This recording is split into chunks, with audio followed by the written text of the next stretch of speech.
Halo semuanya, kembali lagi di channel Raja Galbay ya. Nah, di video kali ini saya ingin membahas tentang kontak darurat palsu atau kondar yang fake yang kita masukkan di dalam pinjol saat kita mengajukan pinjaman online. Oke, bagi yang kondarnya palsu wajib lihat ini sampai selesai. Oke, sebelum itu mari kita lihat intro yang gak penting ini 5 detik. Yuk.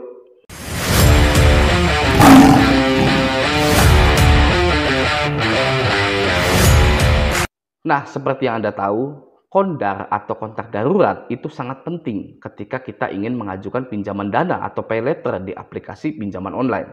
Ya, kontak darurat juga bisa menjadi acuan untuk lolos atau tidaknya pinjaman yang kita ajukan di aplikasi pinjol. Oke ya. Nah, bagi para nasabah yang newbie atau yang masih awam bermain pinjol, biasanya akan memasukkan kondar-kondar yang asli. Oke, atau bisa dibilang seperti ini, tidak ada orang yang langsung profesional dalam bermain pinjaman online. Ya, semua orang awalnya pasti amatiran atau noob. Ya, bisa juga dikatakan nasabah jujur. Ya, ketika pinjol itu ada masuk di Indonesia pertama kali, tidak ada yang langsung profesional. Ya, memalsukan kondar fake, ini fake, itu fake, tidak ada. Ya, semua orang itu tulus, ya jujur.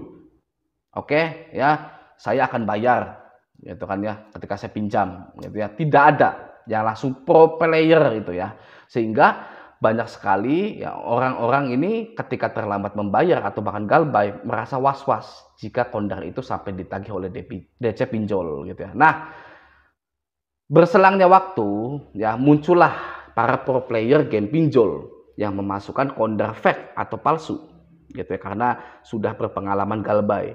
Oke, sehingga ketika datangnya jatuh tempo dan galbay, maka para DC ini tidak dapat menghubungi kondar-kondar itu.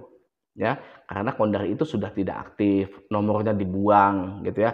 Dan si Markus DC yang paling terkenal di dunia pinjol itu mencret-mencret karena tidak bisa memaki-maki nasabahnya. Selamat ya. Oke, sekarang gimana jika para pro player itu atau Anda memasukkan nomor kondar fake atau palsu ke pinjol-pinjol itu?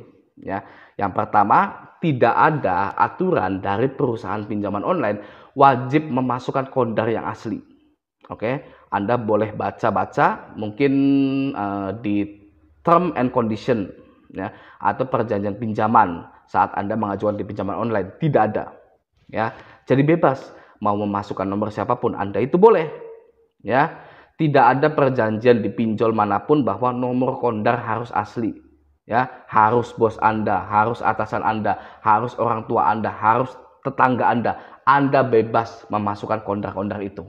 Ya, ketika nanti jatuh tempo dan galbay, lalu kondar Anda tidak bisa dihubungi, ya, itu sudah resiko pinjolnya. Oke, itu yang pertama ya. Yang kedua, tidak ada aturan OJK untuk calon nasabah atau nasabah pinjol wajib memasukkan kondar asli. Ya, Anda boleh cari dimanapun atau langsung ke kantor OJK-nya. Tanya, ada tidak aturan untuk para nasabah mewajibkan calon peminjam wajib menggunakan nomor kondar yang asli? Tidak ada. Oke, selamat ya. Jadi tenang gitu ya, oke ya.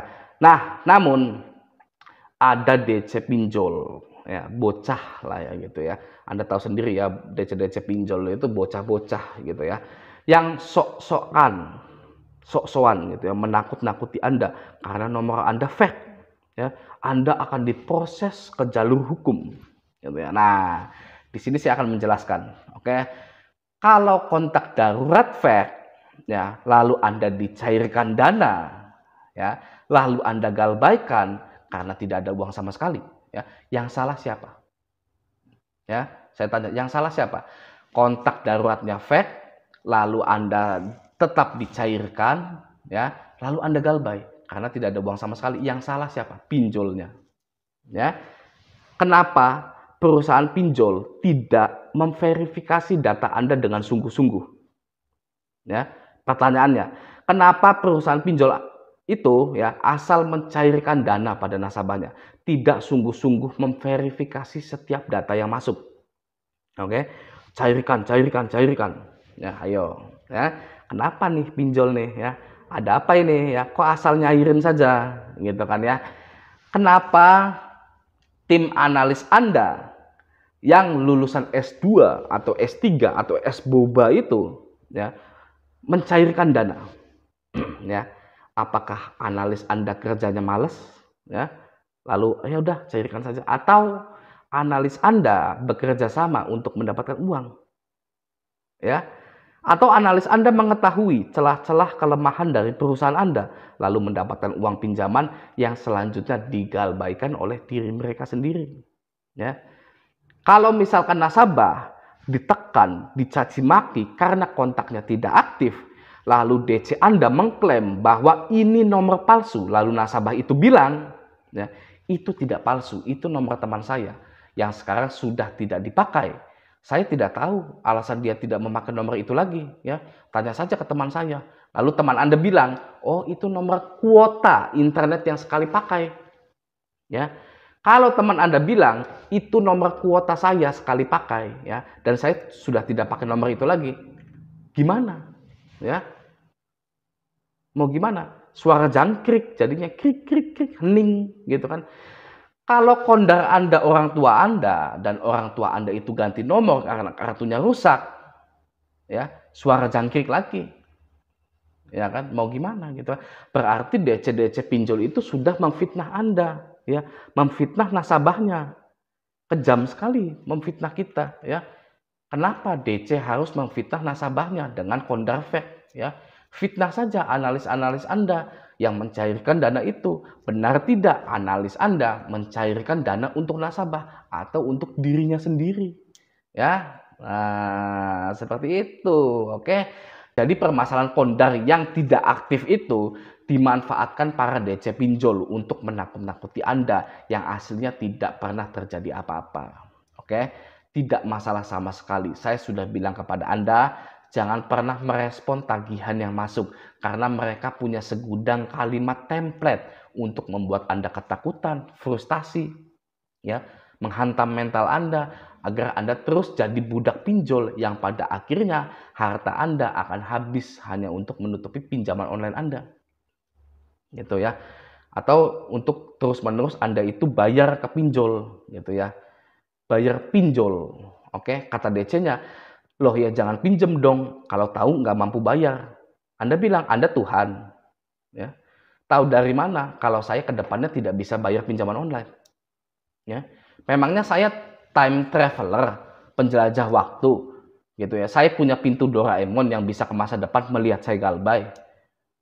Kan tidak, gitu ya. Tidak ada yang tahu. Ya, makanya di OJK itu tertulis bahwa semua resiko gagal bayar itu adalah tanggungan dari perusahaan dan investornya. Gitu ya, bukan tanggung jawab Anda. Gitu, oke ya. Nah, jadi kesimpulannya pada video yang bertema resiko memasukkan kondar fake di pinjol itu, yang pertama, tidak ada aturan dari perusahaan pinjaman online wajib memasukkan kondar yang asli. Itu yang pertama. Yang kedua, tidak ada aturan OJK yang menyatakan calon nasabah atau nasabah pinjol wajib memasukkan kondar asli. Tidak ada. Ya, jadi Anda bebas untuk memasukkan kondar siapapun itu. Oke. Yang ketiga, cek analis pinjol Anda yang mencairkan dana-dana kepada nasabahnya. Apakah mereka betul-betul memverifikasi calon nasabahnya? Ya. Atau analis Anda adalah villain utamanya atau penjahat utamanya. Oke? Segitu dulu video kali ini. Sampai jumpa di video selanjutnya.